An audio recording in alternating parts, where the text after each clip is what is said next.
Hi welcome back maths Naresh ఈ class ఇవాళ engineering first year semester 2కి సంబంధించిన M2లోని differential equations and vector calculus అనే పేపర్ టైటిల్ నుంచి యూనిట్ 3 పార్షియల్ డిఫరెన్షియేషన్ దానికి సంబంధించిన ప్రాబ్లమ్ని డిస్కస్ చేద్దాం. చూడండి, form the partial differential equation by eliminating arbitrary function from z is equal to xy plus f of x square plus y square. ఈ equation లో f of X square plus why square దాన్ని eliminate చేయాలి, ఆ function ని eliminate చేయాలి. ఇంతకుముందు models చూసాము, arbitrary constants మనం ఎలిమినేట్ చేసాము, ఇక్కడ ఫంక్షన్ ని ఎలిమినేట్ చేయాలి.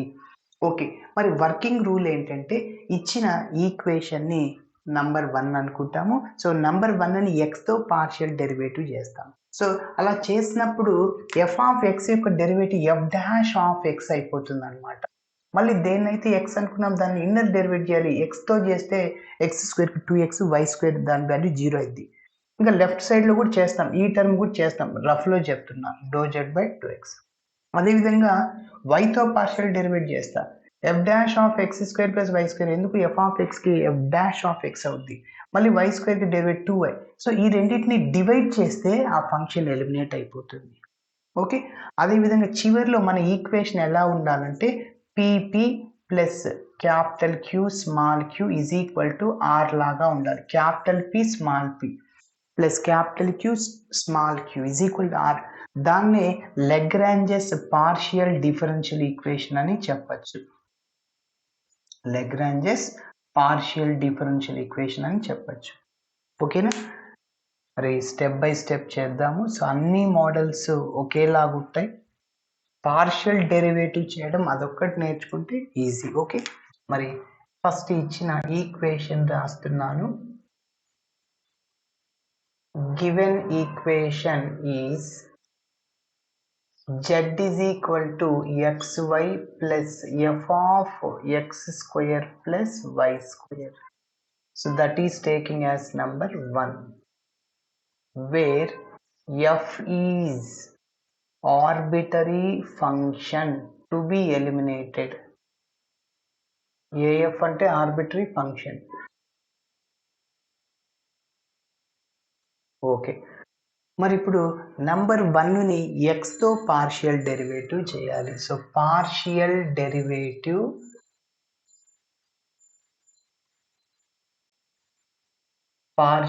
Derivative with respect to x on both sides.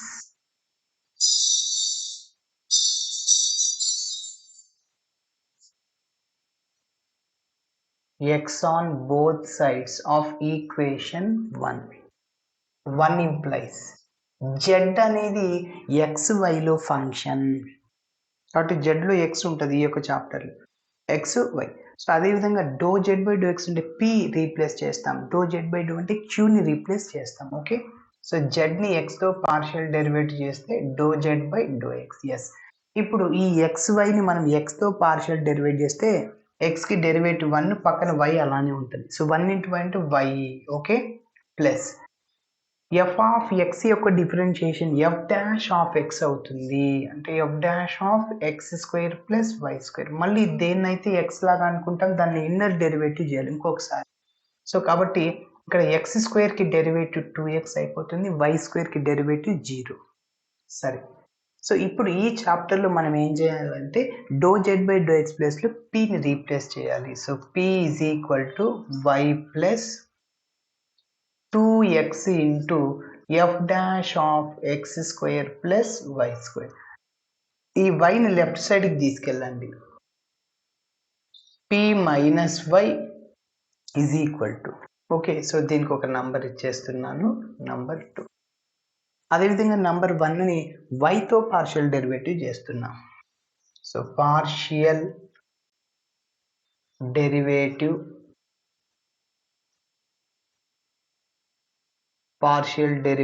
with respect to y on both sides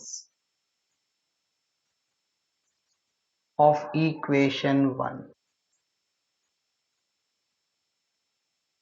okay, z ని y తో పార్షియల్ డెరివేటివ్ చేస్తే ఏమవుతుంది, so do Z by do Y is equal X వైని మనం వైతో చేస్తున్నాము. వైకి డెరివేటివ్ 1 ఇంటూ ఎక్స్ అంటే ఎక్స్ ప్లస్ అదేవిధంగా ఎఫ్ ఆఫ్ ఎక్స్ యొక్క derivative F dash of X అవుతుంది. కాబట్టి F dash of X square plus why square again inner derivative of X square plus why square with respect to Y. So 2y. So దేన్నైతే X లాగా అనుకుంటాం దాన్ని derivate చేస్తాం. X square plus Y స్క్వేర్ని X లాగా అనుకున్నా వైతో చేస్తున్నాం కాబట్టి వై స్క్వేర్కి 2y X become 0. Okay yes. So do Z by do Y అంటే క్యూ అనమాట. ఈ ప్లస్ ఎక్స్ని లెఫ్ట్ సైడ్ తీసుకెళ్ళండి మైనస్ ఎక్స్ అయిపోతుంది. ఎందుకంటే ఈ రెండు క్యాన్సిల్ అయిపోతాయి డివైడ్ చేస్తే ఈజీగా. సో ఇంకేముంటుంది F 2y into F dash of X square plus why square. So దీనికి ఒక నంబర్ ఇచ్చేస్తున్నాను 3.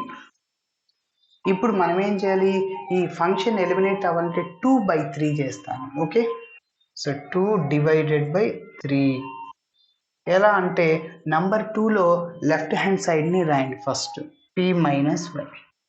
అదేవిధంగా నంబర్ 3లో లెఫ్ట్ హ్యాండ్ సైడ్ని రాయండి q మైనస్ ఎక్స్. అదేవిధంగా నెంబర్ 2లో రైట్ హ్యాండ్ సైడ్ని రాయండి 2x into F dash of X square plus why square. So అదేవిధంగా నెంబర్ 3లో రైట్ హ్యాండ్ సైడ్ రాయండి 2y into F dash of X square plus why square. మీరు గమనిస్తే ఇవి రెండు క్యాన్సిల్ అయిపోతాయి, 2 క్యాన్సిల్ అయిపోతుంది. మిగిలింది p minus y divided by q minus x is equal to x by y. So cross multiply చేయండి. Cross multiply చేస్తే so p into y py minus y into y y square. Okay ఎక్స్తో multiply చేయండి x into q x q minus x into x x square.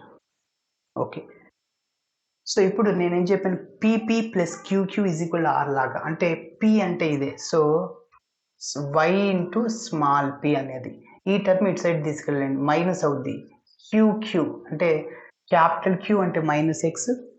So ఇంక queue is equal to ఇంకా మిగిలినంతా అటు side తీసుకెళ్ళండి minus y square right సైడ్కి వెళ్తే plus why square అవుతుంది minus x square. So ఇది అనమాట. సో ఇది P P plus QQ is equal to R లాగా ఉంది. So this is the required PDE. This is the required partial differential equation అని చెప్పచ్చు. ఓకే ఇలా చేయాలి. Thanks for watching my video. Video నచ్చితే ఖచ్చితంగా మీ ఫ్రెండ్స్ కూడా షేర్ చేయండి. బాయ్.